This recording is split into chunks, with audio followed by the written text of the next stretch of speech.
There exists a country shaped like a dragon, coiled along the edge of the East Sea, where reality blurs with legend and every breath of wind seems to carry the whisper of another world. This is Vietnam, a land where mountains speak in silence, rivers remember, and fire is fed not only by wood but by ancestral souls. Here, history is not just written in books, it's carved into the very soil, tattooed into flesh, and chanted through generations. Vietnam is not merely visited. It possesses you. It threads itself into your senses, wraps its incense-scented breath around your heart, and whispers truths too old for logic. Every street corner is a shrine. Every old woman a priestess. Every shadow, a memory in motion. This is no ordinary story. This is an invocation. A pilgrimage through a nation that defies the ordinary and embraces the inexplicable. From gods who live in stoves to ghosts that sleep in rivers, from snake blood rituals to the Wi-Fi-powered spirit world, welcome to Vietnam, where even the dead are alive, and the living speak with the other side. The gods who live in the stove. Every Lunar New Year in Vietnam begins not with fireworks, but with firewood. The kitchen gods, or Tao Quan, are believed to reside in every home, specifically in the stove. These deities, a trio of spirits representing the household, the kitchen, and family fate, are tasked with reporting a family's deeds, good and bad, to the Jade Emperor in heaven. But they don't ascend by miracle. No. They ride to heaven on carp fish. As Tet approaches, families release live carp into rivers, lakes, and ponds as a vehicle for these kitchen deities. The ritual is not symbolic, it is real. Children watch as fish flap into murky waters, mothers kneel before ancestral altars, and fathers burn votive papers shaped like motorbikes and iPhones, modern bribes for old gods. And when the fire in the stove flickers a certain way, some believe it is the Tao Quan murmuring, taking notes, whispering to each other the secrets they've seen in the cracks of family life. Snake blood and the ritual of strength. In the ancient village of Lamat, just outside of Hanoi, snakes are not feared, they are honored. Here, cobras are kings, their venom a sacrament. Visitors are offered a ritual not for the faint-hearted, drinking the fresh, still warm blood of a cobra, sometimes mixed with rice wine, often poured straight into the mouth. The heart may still be beating when it is served. Locals claim it grants virility, strength, and protection against evil spirits. This isn't just thrill-seeking. It is legacy. The Lumat Snake Festival, held annually, reenacts the legend of a local hero who slew a giant serpent to rescue a princess, and whose descendants still handle vipers with bare hands as a form of divine performance. In a land where life and death flow side by side like two arms of the Mekong, the consumption of blood is not barbarism, it is communion. Haunted rivers and ghost offerings. Vietnam's rivers do not merely carry water, they carry souls. The Perfume River in Hue, tranquil and beautiful, is said to be haunted by the ghosts of the countless who perished during wars, drowned in its dark embrace.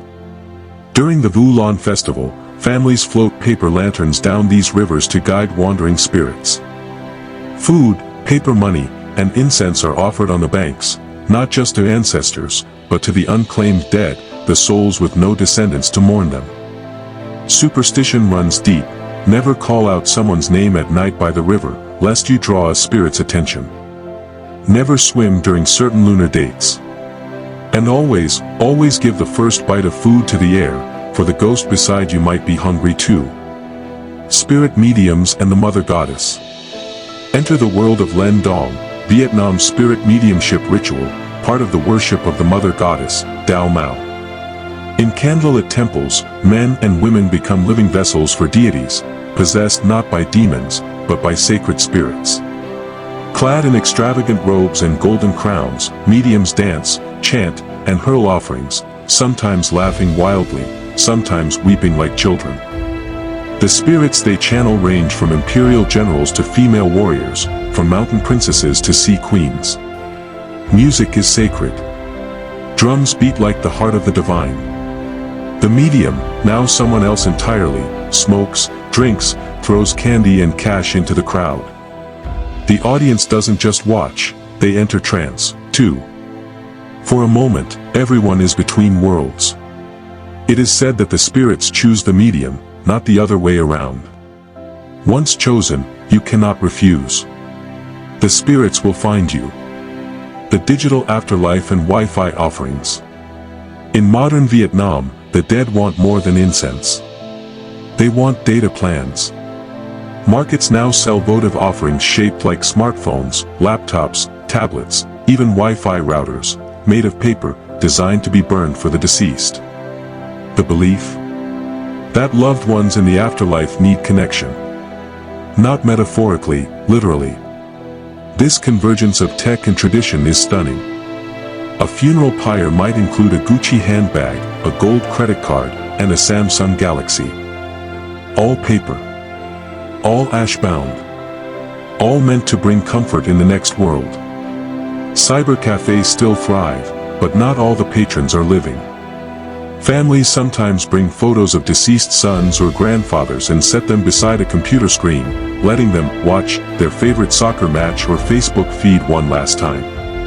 Even in death, Vietnam remains online. The soul that sings in smoke. Vietnam is not a puzzle to be solved, it is a poem to be lived. It is the song of incense coiling through ancestral altars, the laughter of children echoing in haunted alleyways, the silent power of mountains that guard forgotten spirits. It is a nation where the sacred is mundane and the mundane is divine.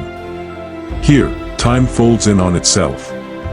Past and future dine together. The dead are remembered not with sorrow, but with feasts, with fire, with festivals that defy grief.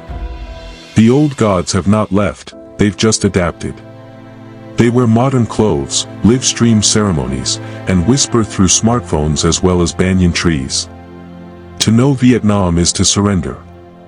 To see with closed eyes. To feel with bare feet. To walk through fog not as an intruder, but as a witness to something ancient that still breathes in every rice stalk and water buffalo horn. This land is alive. Its myths walk beside you. Its spirits ride on motorbikes. Its soul, it sings in the smoke, and it remembers you.